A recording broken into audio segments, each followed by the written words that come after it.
Confused about what's going on in the last few days in Brampton between pro-India groups and Sikhs? Welcome to part 1 of our breakdown. Are Hindus being attacked in Hindu temples in Canada? Let's take a closer look. November 3rd. On the afternoon, members of Sikhs for Justice, or SFJ, held a peaceful protest outside the Hindu Sabha Mandir. They were on public property, and their protest wasn't against the Mandir or the Hindu community. It was against Indian government officials who were arriving to hold a consular clinic. These Indian government officials are tied to the killing of Hardeep Singh Nijjar, a Canadian Sikh. Credible allegations of a potential link between agents of the government of India and the killing of a Canadian citizen, Hardeep Singh Nijjar. And it's hard to accept that people responsible for murder are being given a platform here.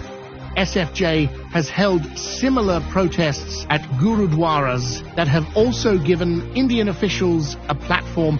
This makes it clear that their protest is solely against Indian officials, not religion.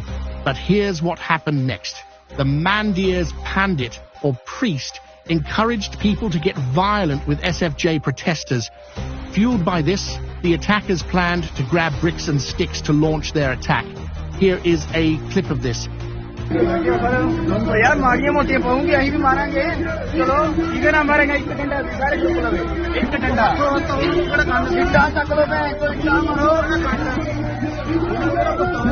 the pro-India counter-protesters came out of the Mandir parking lot and started to attack the SFJ members.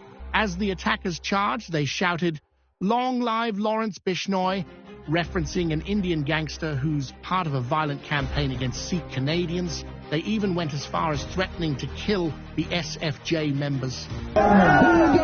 Indian government. Indian government.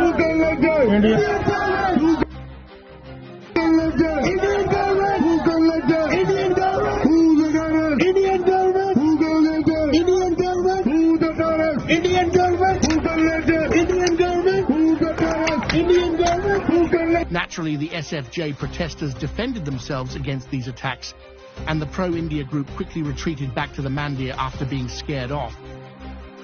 As you've seen from the clear evidence, the events of November 3rd tell a different story. This wasn't an attack on Hindu temples or the Hindu community. SFJ members peacefully protested against Indian government officials, not against Hindu places of worship or individuals. The actual attack came from the pro-India protesters who escalated the situation with violence. Watch part 2, where we dive deeper into the events that followed.